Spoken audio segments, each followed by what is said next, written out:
In a giant corporation like Disney, it's hard to believe that a few assets are so important. But Disney World and Disneyland are just that. Incredibly valuable to the company, even to the point that were they to suffer, the whole company might go down.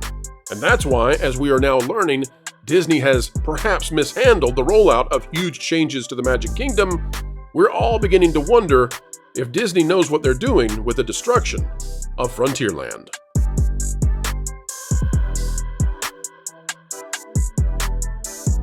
Hello, ladies and gentlemen. Welcome back to the place that is changing hearts and minds by telling the truth with a capital T, explaining entertainment, keeping you ahead of the culture curve. It is our joy. It is our passion. They don't understand why we do it, but we will, folks, for decades and more. Today, we're talking about the Magic Kingdom. It's the most valuable asset in all of the Disney properties.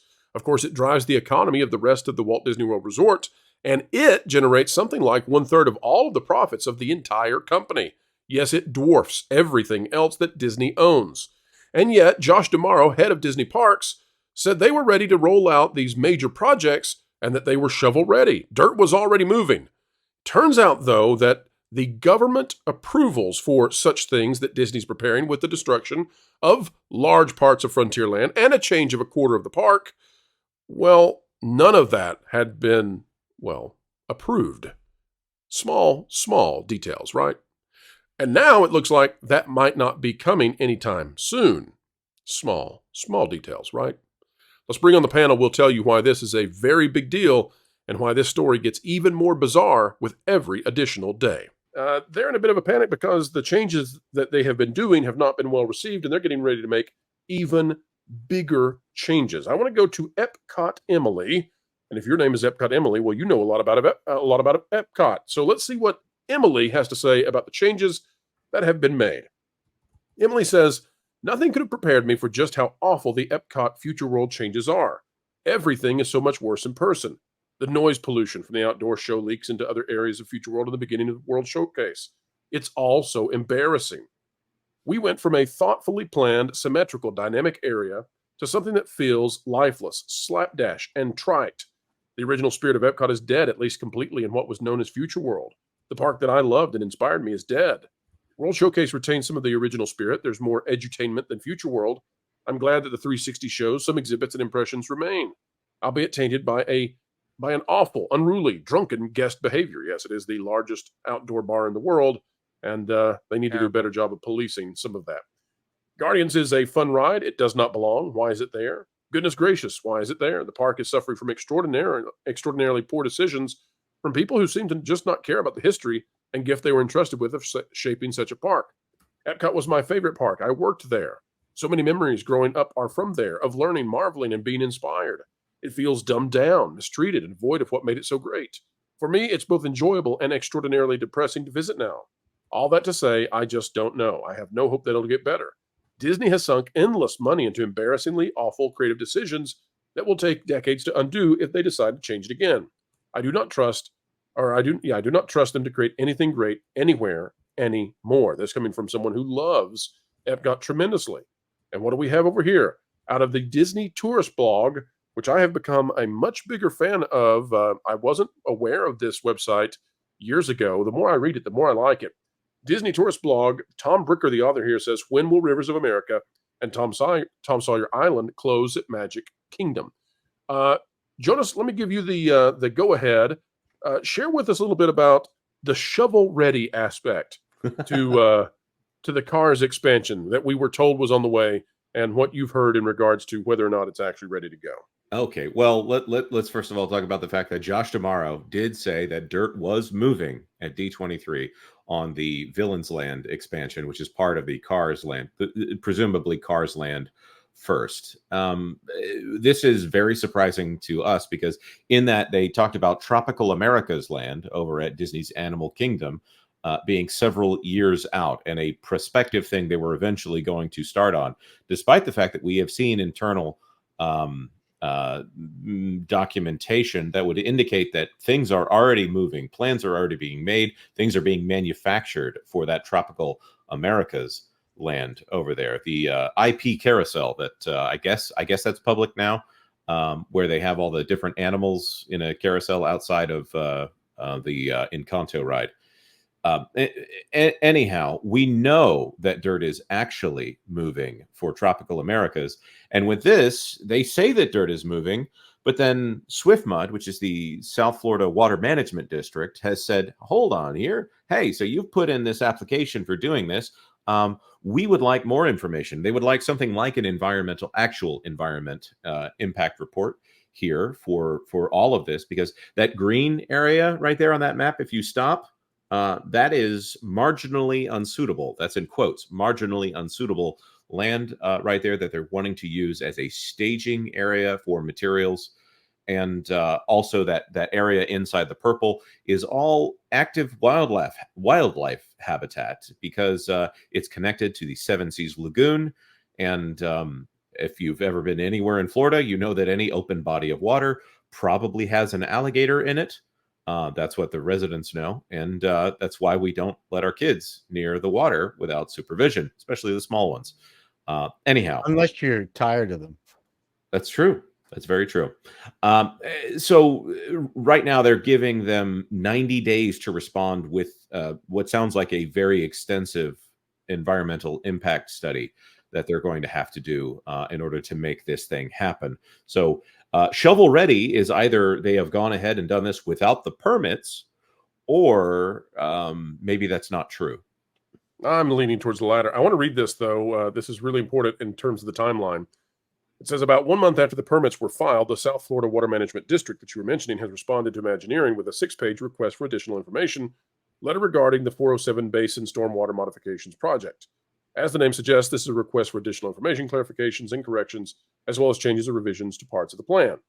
All right, so it goes on to talk about the nature of doing these sorts of things and the kind of government bureaucrats and bureaucracies that you have to go through. It also shows these gravel laydown areas. And I just want people to understand, they are going apparently to clear vast areas of trees and wilderness over at the Magic Kingdom. Potentially, by the way, opening up the views into Magic Kingdom in ways that I think are inappropriate. But and they're going to lay down gravel and lay down construction equipment in all of these places. So this is going to be a very, very ugly thing when they start to do it. Now, the interesting thing about all of this is that Disney was supposed to be doing all of this work at the beginning of next year. But there's a problem.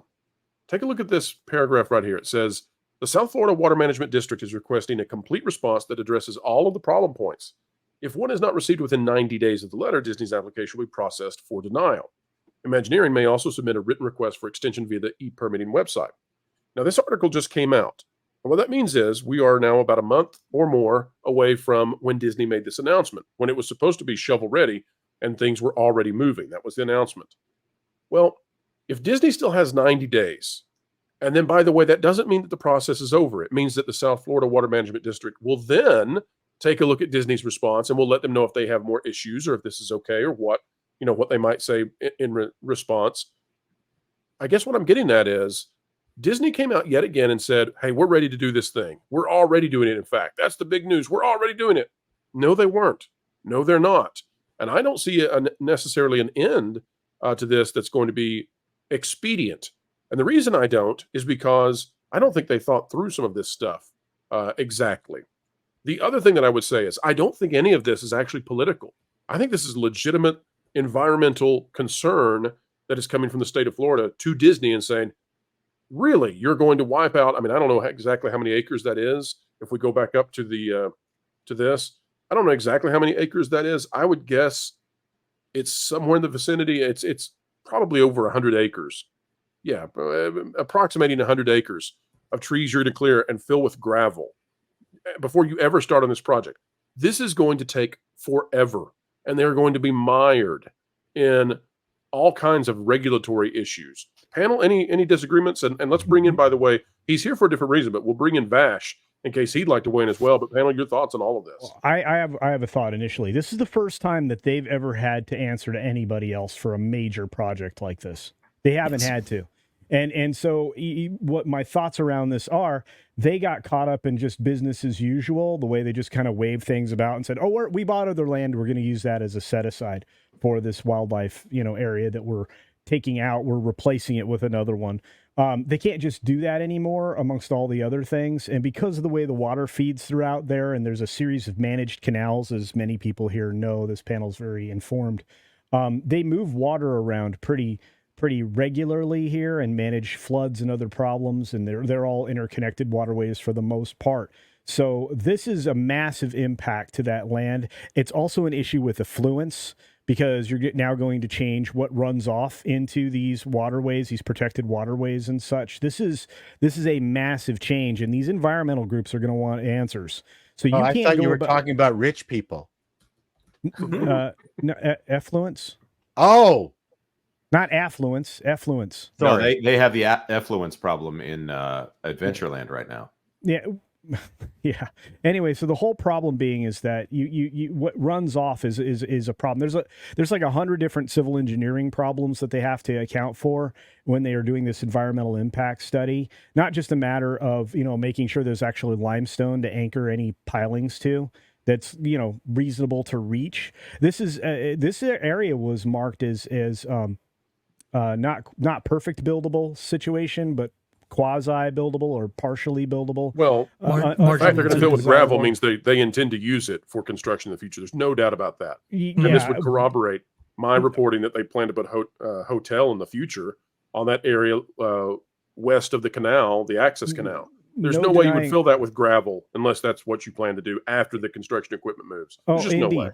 Indeed. And again, you're driving pilings to, I don't know, the straight to Hades to try to get this to all stand up for a length of time, because otherwise it sinks down. Have you heard of a sinkhole? You don't want to make another one. So Disney has a problem with sinkholes, but this is a real issue, and I think that for a lack of a better way to put it, they're going to be held to account on many different levels that they haven't for a very long period of time. Sinkhole de Mayo is my favorite holiday. That's my favorite joke of the day, by the way. That's great stuff. That was a real stretch, but you made it work. That's what I'm here for. Oh, it's perfect. Culture. Your thoughts on this? Yes, culture is absolutely right on this, though. This is the first time that Disney hasn't had to answer to anybody but themselves, and now we're seeing the results and consequences of those decisions made in 2022. The permit does suggest that a lot of this is marginally unsuitable, but that with settling and with development, it should be all of it, or a large portion of it anyway, should be available within, I believe they said 30 to 40 years.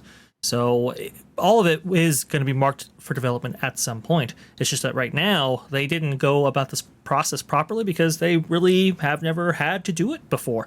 And here's the interesting thing about Walt Disney World property. It sits right in the path of the Everglades, which are unbelievably important to the ecology of Central Florida. And so it's a very delicate ecosystem out there, and that's kind of why the RCID was probably never proper to begin with, because whatever Disney does on that property could invariably affect so much wildlife and the people of Central Florida in such profound ways that, yeah, there probably should be a little bit of oversight on the Walt Disney World property just in general. Okay, well, here's a thought.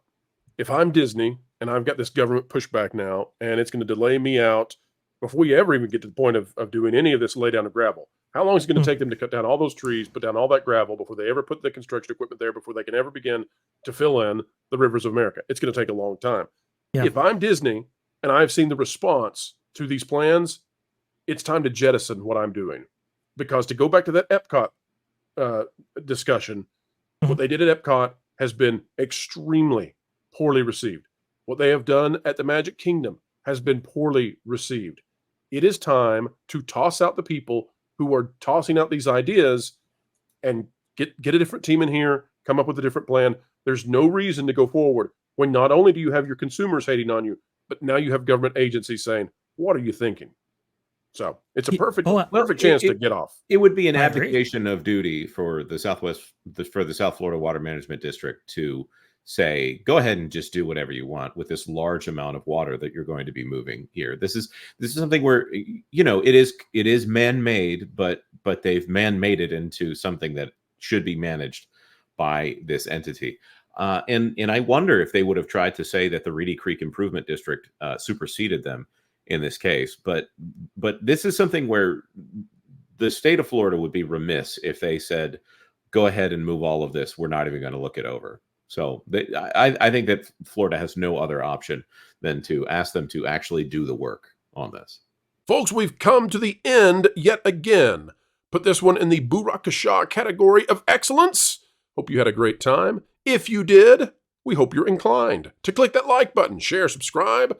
Click it, stick it to the algorithms. It is the notification bell. Drop a comment right on down below. Let us know your thoughts.